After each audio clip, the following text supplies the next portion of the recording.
Ganjar Pranowo meminta untuk pemungutan suara ulang yang hanya diikuti oleh Ganjar Pranowo dan Mahfud MD, juga Anies dan Muhaimin saja.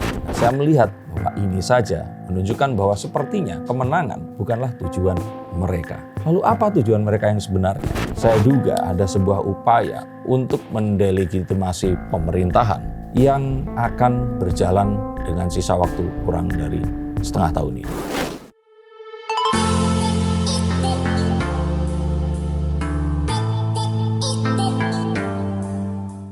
Buruk muka cermin dibelah, kalah pemilu, pemilunya yang disalahkan.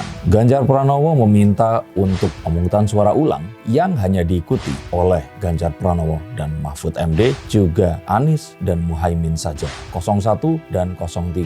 02 tidak diajak karena diinginkan untuk didiskualifikasi dan tidak diperbolehkan untuk mengikuti pemungutan suara yang akan dilakukan. Terus siapa yang harus membiayai? Kalian semua, rakyat harus udunan untuk melaksanakan pemungutan suara sama seperti pemilu kemarin. Apakah kalian setuju? Yuk kita akan lihat menggunakan kartu-kartu saya. Terdapat keanehan yang disampaikan oleh Pak Todung Mulya Lubis yang merupakan salah satu dari tim hukum TPN 03 ini. Dalam petitum-petitumnya yang banyak orang beranggapan ini salah kamar.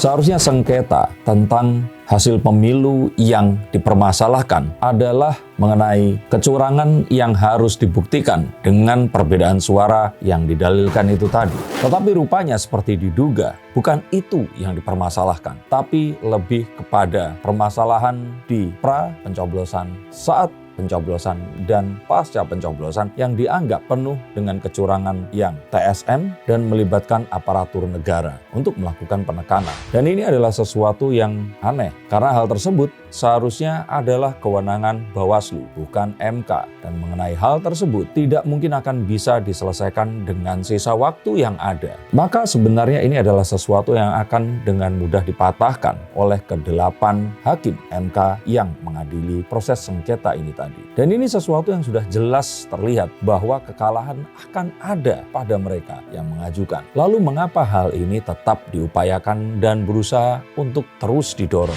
Saya sih melihat bahwa kemenangan memang dari awal bukan tujuan mereka. Karena dari awal pula terlihat sekali bahwa Pak Todung di sini, ini terlihat, saya duga di sini, seperti melakukan sebuah tindakan pasif agresif ya. Menyerang secara tidak tampak atau menunjukkan ketidaksetujuan tapi dengan kalimat yang mungkin ditutupi. Saat mengutip bahwa MK sejatinya adalah the guardian of constitution. Dan MK seharusnya tidak menjadi quotes-on-quotes mahkamah kalkulator yang hanya mengadili perolehan jumlah pemungutan suara atau pencoblosan yang ada di pemilu. Karena jika demikian, maka MK ini diduga ikut melanggar asas pemilu yang langsung, umum, bebas rahasia, serta jujur dan adil. Lu berjurdil. Saya kira dari awal dengan melakukan ini kepada seseorang yang akan menghakimi ya, menilai apa yang akan kita ajukan, mereka ini kan manusia. Seadil-adilnya juga mereka akan punya perasaan. Dan saya melihat bahwa ini saja menunjukkan bahwa sepertinya kemenangan bukanlah tujuan mereka. Lalu apa tujuan mereka yang sebenarnya? Terus ikuti kartu-kartu saya ini. Tapi keanehan tidak berhenti di situ saat mereka ingin meminta untuk pemungutan suara ulang ini dilakukan. Kalau pemilu berarti prosesnya harus penetapan dulu capres dan cawapresnya siapa, nomor urutnya berapa. Nah itu dianggap sudah mengikuti yang sebelumnya. Tapi pemungutan suaranya itu harus diulang. Yang artinya harus menyediakan juga TPS, harus mengkoordinir orang-orang untuk datang dan melakukan pencoblosan. Dan ini semua harus dilakukan persis sama karena tentu saja daerahnya haruslah daerah yang sesuai dengan daftar pemilih tetap yang ada. Tidak hanya di Indonesia, di luar negeri pun pasti juga harus dilakukan. Dua keanehan di sini, yang pertama adalah jika memang ternyata hal tersebut dikatakan sudah terjadi sejak pra-pencoblosan, saat pencoblosan, dan pasca pencoblosan, maka mengapa akhirnya mereka semua 01 dan 03 terutama mau dan setuju dilakukan debat, dilakukan pencoblosan, dan proses-proses yang terjadi hingga terjadi penghitungan suara yang kemarin itu dilakukan. Mengapa mereka tidak melakukan boikot saja dan tidak datang ke debat dan tidak mengikuti proses pencoblosan yang terjadi? Dan keanehan yang kedua adalah mau pakai uang siapa? Apakah mereka berdua akan mencari pendanaan untuk melakukan hal ini tadi? Dan bukankah pemungutan suara ini dianggap penting dan esensial? Tapi mengapa di proses sengketa pemilu ini hal tersebut malah diminta untuk tidak dihitung atau dijadikan fokus pembicaraan? Aneh bukan? Ini menjadikan buat saya petitumnya terdengar aneh dan sedikit konyol karena memang tidak ada satu hukum pun yang dilanggar saat apa yang disebutkan sebagai kecurangan itu dilakukan. Jika ada, mohon tuliskan di bawah sini.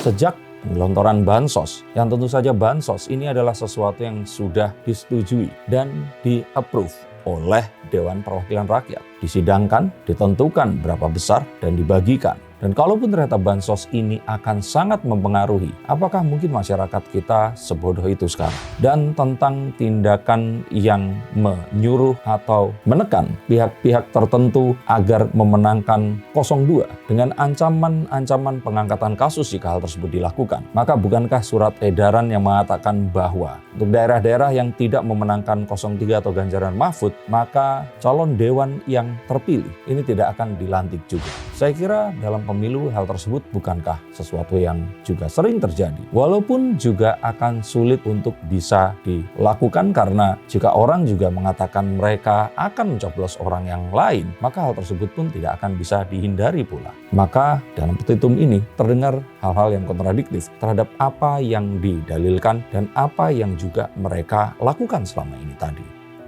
Disampaikan juga jika MK di sini itu sudah dihancurkan sama seperti MA atau Mahkamah Agung oleh kekuasaan dan didemoralisasi saat melakukan perubahan peraturan pemilu yang terus kemudian bisa melancarkan Gibran untuk menjadi calon wakil presiden dari Prabowo Subianto.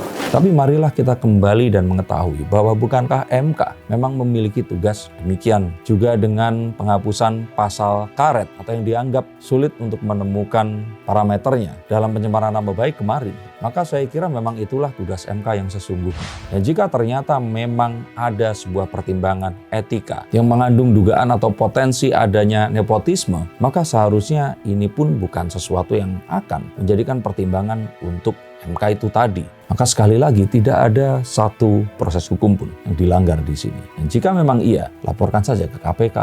Maka menang di Mahkamah Konstitusi sekarang sepertinya bukanlah tujuannya. Tapi ini hanyalah target antara sepertinya. Hak angket tentu saja akan tetap didorong. Tapi lebih daripada itu, saya melihat adanya upaya untuk, saya duga di sini, memancing terjadinya perbedaan pendapat di masyarakat untuk membelahnya dan membuat orang mempertanyakan tentang keabsahan proses pemilu yang lalu ini. Atau mungkin dengan lebih mudah, saya duga ada sebuah upaya untuk mendelegitimasi pemerintahan yang akan berjalan dengan sisa waktu kurang dari setengah tahun ini. Terdengar seperti Bandung Lautan Api. Kalau kami nggak menang, paling tidak mereka tidak boleh memiliki aset yang seharusnya kami kuasai. Tapi apakah ini akan berhasil? Kita akan lihat menggunakan kartu. Tapi sudah terlihat jelas bahwa kemenangan bukan sesuatu yang ditujukan oleh mereka yang mensengketakan masalah ini di MK sekarang. Apakah kalian setuju?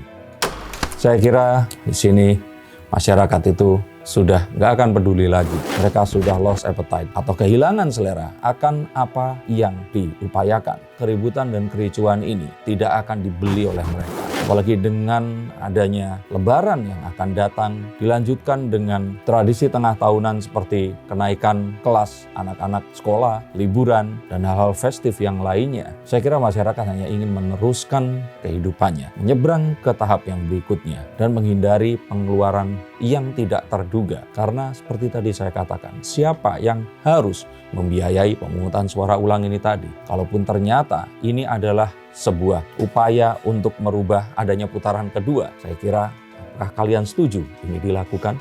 Lalu bagaimana akhirnya dengan kasus ini? Bagaimana akhirnya dengan hak angket yang akan terjadi nanti? Dan apakah akan terjadi perubahan dari hasil pemilu yang kemarin sudah diumumkan? Saya kira ini semua akan menguap begitu saja. Hilang seperti air di padang pasir. Sirna seperti pasir di genggaman tangan kita yang jatuh mengalir, dan ini akan kembali lagi ke tatanan yang memang seharusnya terjadi.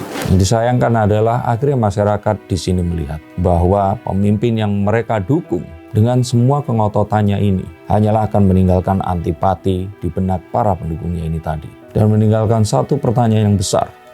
Paling besar dari semua ini, jika memang kita yang buruk rupa, haruskah cerminnya kita pecahkan? Jika kalian mengikuti konten ini hingga selesai di titik ini, maka channel saya ini cocok untuk pola pikir Anda. Pastikan kalian subscribe, bagikan video ini, dan terima kasih atas waktunya. Dan salam untuk keluarga kalian. Sampai jumpa.